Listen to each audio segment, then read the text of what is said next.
से संसद का शीतकालीन सत्र शुरू हो रहा है। 22 दिसंबर तक चलने वाले सत्र में संसद की 15 बैठकें होंगी, जिसमें सरकार कुल 21 विधेयक पेश करेगी। वही सत्र शुरू होने से पहले केंद्रीय मंत्री अर्जुन राम मेघवाल मीडिया से रूबरू हुए हैं। इस दौरान उन्होंने सत्र के ठीक चलने की उम्मीद जताई है, साथ ही सभी दलों से सहयोग की अपील भी की है। सुनिए। शीतकालीन सत्र का पहला दिन है। हम चाहेंगे कि बहुत ये जो सत्र है वो रचनात्मक दृष्टिकोण से, प्रोडक्टिव दृष्टिकोण से उत्तम रहे और विपक्ष से भी अनुरोध कि वो सभी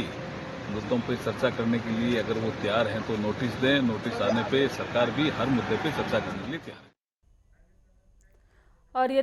ये तस्वीरें आपको दिखा रहे हैं जहां पर संसद शुरू होने से पहले केंद्रीय मंत्री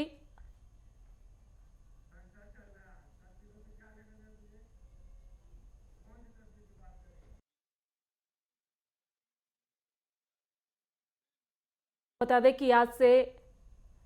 संसद सत्र की शुरुआत हो गई है और इस दौरान कई विधेयक पेश किए जाएंगे। संसद का शीतकालीन सत्र आज से यानी कि 4 दिसंबर से 22 दिसंबर तक चलने वाला है और 19 दिन के सत्र में संसद की 15 बैठकें होंगी, जिसमें कुल 21 विधेयक पेश करेगी मोदी सरकार, केंद्र की सरकार। हालांकि इस दौरान क्वेरी 4 मामले में रिपोर्ट भी पेश हो सकती है।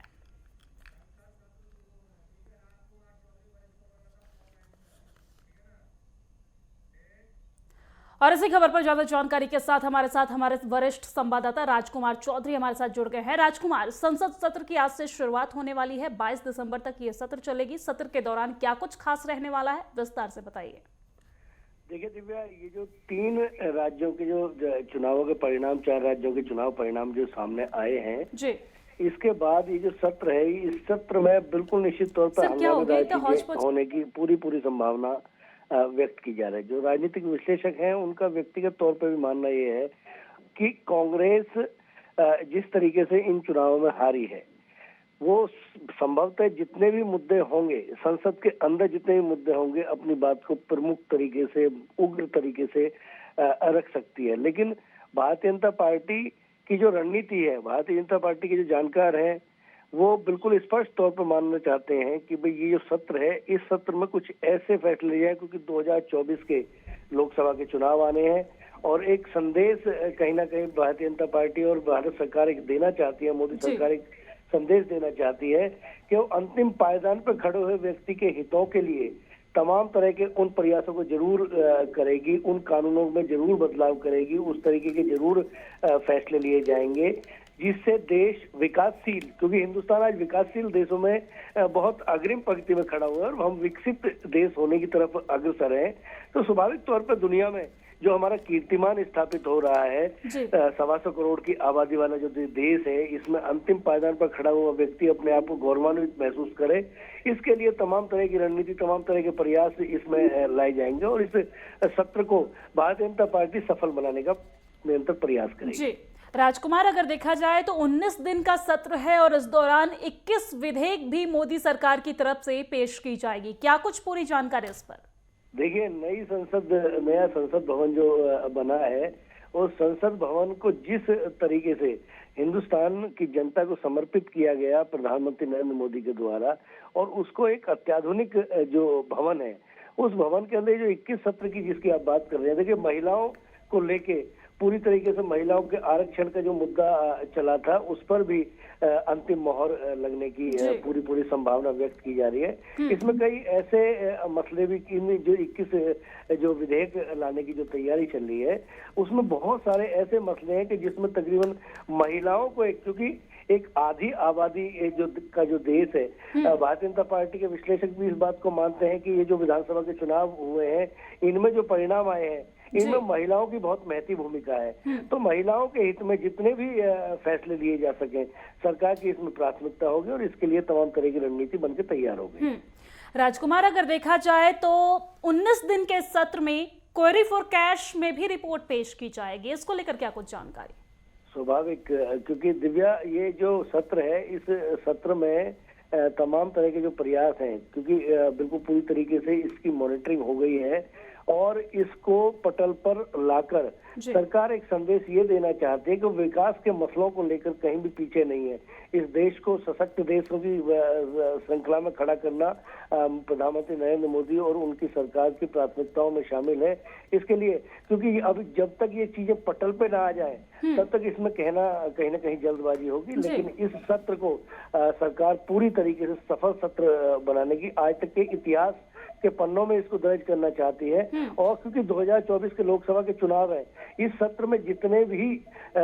मसले आएंगे, उन पर जितनी भी चर्चा होगी, इसको पूरे देश की निगाह होगी और इन्हीं सत्र के इन्हीं फैसलों के आधार पर 2024 के लोकसभा के चुनाव लड़े जाएंगे। जी, यानी कि राजकुमार, चुनाव से पहले के जो सत्र होते हैं वो केंद्र सरकार के लिए कहीं ना कहीं काफी लाभदायक होता है। जिस तरीके से हमने देखा कि विधानसभा चुनाव में भी जो महिला आरक्षण का मुद्दा था वो खास तौर पे उठकर सामने आया और महिलाओं की तरफ से बहुत ज्यादा जिम्मेदारी निभाते हुए मतदान महिलाओं की तरफ से किया गया है और उसका सीधा फायदा केंद्र सरकार को मिला है। और कहीं ना कहीं इस सत्र में भी जो फैसले लिए जाएंगे, जो फैसले केंद्र सरकार की तरफ से लिए जाएंगे, जो मुहर लगेंगे, उसका सीधा फायदा लोकसभा चुनाव में देखने को मिलेगा।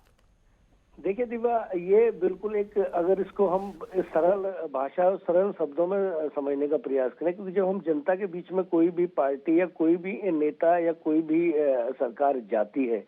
तो स्वाभाविक तौर पर वो अपने पिछले जितने भी काम हैं उन कामों के आधार पर ही जाती है और उसी का एक रोड मैप तैयार किया जाता है कि हमने ये किया है और हम ये करेंगे। तो स्वाभाविक तौर पर ये जो सत्र है, इस सत्र में जो फैसले होंगे उन फैसलों का प्रचार इस लोकसभा के चुनाव में किया जाएगा। प्रधानमंत्री नरेंद्र मोदी की जो स्ट्रेटेजी है, जो उनकी रणनीति है, वो बिल्कुल स्पष्ट तौर पर है। जिस तरीके से कल उन्होंने अपना संबोधन दिया और उस संबोधन में भी बहुत स्पष्ट तौर पर उन्होंने कहीं ना कहीं अंतिम पायदान पर खड़े हुए व्यक्ति को टच करने का प्रयास किया और उन्होंने ये बताने का प्रयास किया कि जनता के जो सपने हैं उन सपनों को साकार करने के लिए सरकार अग्रसर है और सरकार निरंतर प्रयास करेगी। तो ये जो कल जो भाषण है प्रधानमंत्री का, इस प्रधानमंत्री के भाषण में कई चीजें ऐसी